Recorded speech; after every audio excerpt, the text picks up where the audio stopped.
खाना से राधे राधे महाराज जी। महाराज जी, आपकी कृपा से जब से मैंने वाहिगुरु जी का नाम जपना और आपका सत्संग सुनना शुरू किया है, मेरे जीवन का पूरा दृष्टिकोण ही बदल गया है। अब मैं अपने भीतर उठने वाले विचारों को देखता हूँ। मुझे ज्ञान है कि नाम जप मुझे शुद्ध कर रहा है और नाम की कृपा से मुझे अपनी कमियां भी दिखाई देने लगी हैं, जिसकी वजह से ये प्रश्न उठा कि महाराज जी कृपया मुझे बताएं कि ये विचार मेरी सच्ची छिपी हुई वास्तविकता है जो हमेशा मेरे साथ थे, या केवल क्षणिक भ्रम है जो अब नाम के माध्यम से शुद्ध हो रहे हैं। महाराज जी, अगर हम अकाल पुरुष के संतान हैं तो हम शुरू से ही माया की ओर क्यों आकर्षित होते हैं? उनकी क्योंकि अकाल पुरुष की तो माया है, किसी और के मम माया, भगवान लिखा है ना, मम माया दुरत्या, मेरी माया। तो वही जो परम पुरुष परमात्मा का अंश, ममैवांशो, मैं भगवान का अंश हूं, तो मम माया, जैसे हम भगवान के ऐसे माया भी भगवान की है।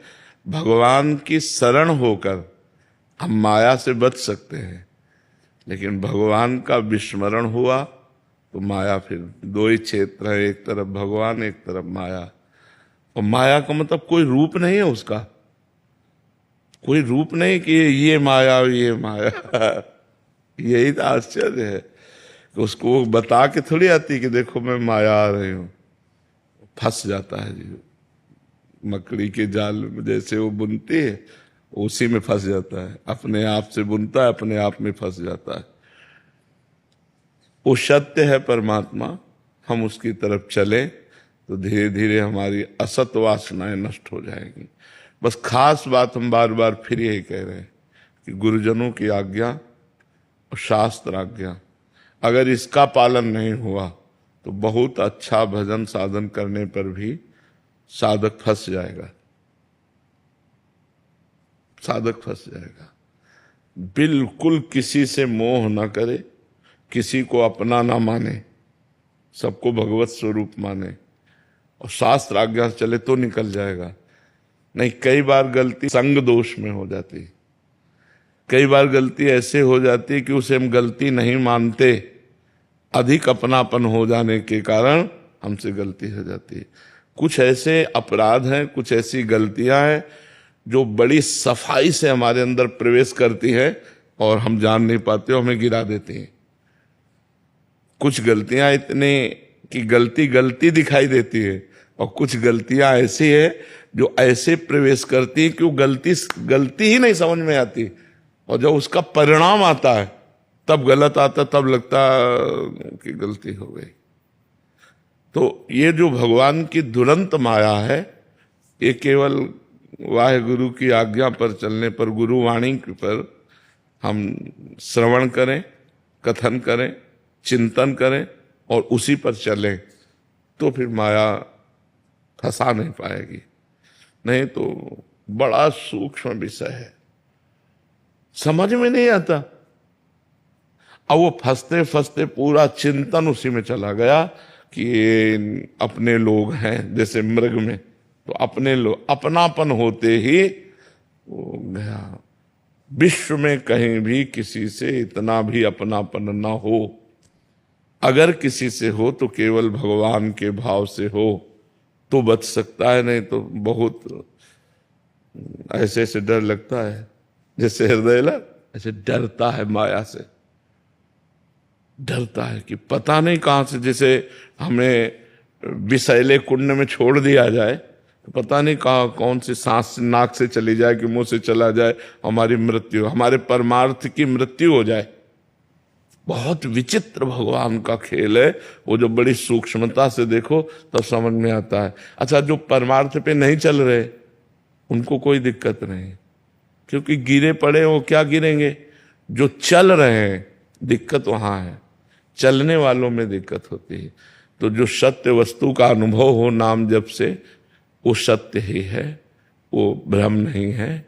जैसे जैसे अनुभव होता जाता है वैसे वैसे अपने स्वरूप को प्राप्त कर लेता है। पर ये कह देना कि अकाल पुरुष ने ऐसा रचा ही क्यों, ये हमारा प्रश्न नहीं होता। क्यों उसके ऊपर नहीं कहा जा सकता, उसने रचा है, अब निकले हम फंसे क्यों, ये प्रश्न बन सकता है। हम निकले, उसने रचा क्यों ये हम नहीं कह सकते। अंदर के विचारों से कैसे लड़ा जाए महाराज जी? नाम जप के द्वारा, नाम जप के द्वारा। अगर कोई गलती हो जाएगी बड़ी तो जब तक पाप नष्ट नहीं होगा तब तक वो विचार आपको निगेटिव दबाव डाल करके जलाता रहेगा। जब वो पाप नष्ट हो जाएगा तब पॉजिटिव विचार आ जाएगा, आप खुश हो जाओगे।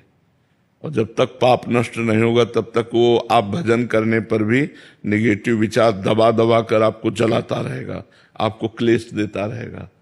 और भले भजन कर रहे हो तो भी जब तक वो पाप नष्ट नहीं हो जाएगा तब तक वो आपको ऐसा करता रहेगा। इसलिए डरो कि कोई पाप ना हो जाए, निरंतर नाम जप करते रहो। महाराज जी अभी जैसे आपने बोला कि संसार में जो फंसे हैं, जो गिरे हैं, वो तो गिरे ही हैं।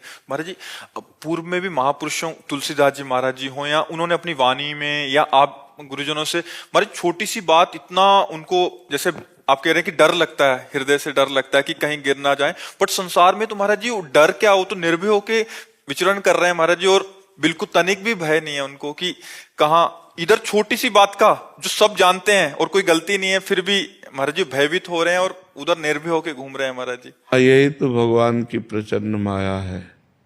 निर्भय होके मतलब उत्साह से पापाचरण कर रहे हैं महाराज। हाँ, उनको चूंकि उनको ज्ञान नहीं है ना, अज्ञान की दशा में जैसे बालक विष्ठा से खेलने लगता है, अज्ञान की स्थिति बालक की नहीं होती, तो विष्ठा से खेलने लगता है, तो कोई खेल का विषय थोड़ी, और अज्ञानी है, वो खेल रहा है, अगर उसे रोका ना जाए तो खा भी सकता है। तो इसलिए जैसे जिनको भगवान की माया के द्वारा अपहृत ज्ञान है, भोगेश्वर प्रसक्ता नाम तयापहृत चेतसाम व्यवसायत्मिका बुद्धि समाधो न विधीयते, जिसकी बुद्धि का भोग और ऐश्वर्य ने अपहरण कर लिया है, उनको भगवान का भजन या भगवत प्राप्ति करना ऐसी वृत्ति ही नहीं होती।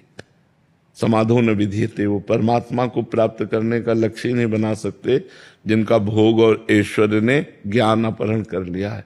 भोगेश्वर प्रसक्ता नाम तयापहृत चेतसाम, जो ज्ञान रूपी चेतना है उसका अपहरण कर लिया, तो अज्ञानी जीव इसी में मस्त रहता है, भोजन, रुपया, पैसा, खान पान, इसी में सुख का अनुभव करके वो बड़ा चैन पूर्वक जीवन समझ रहा है हमारा व्यतीत हो रहा है, पर वो व्यर्थ जीवन व्यतीत हो रहा है, वो व्यर्थ जा रहा है।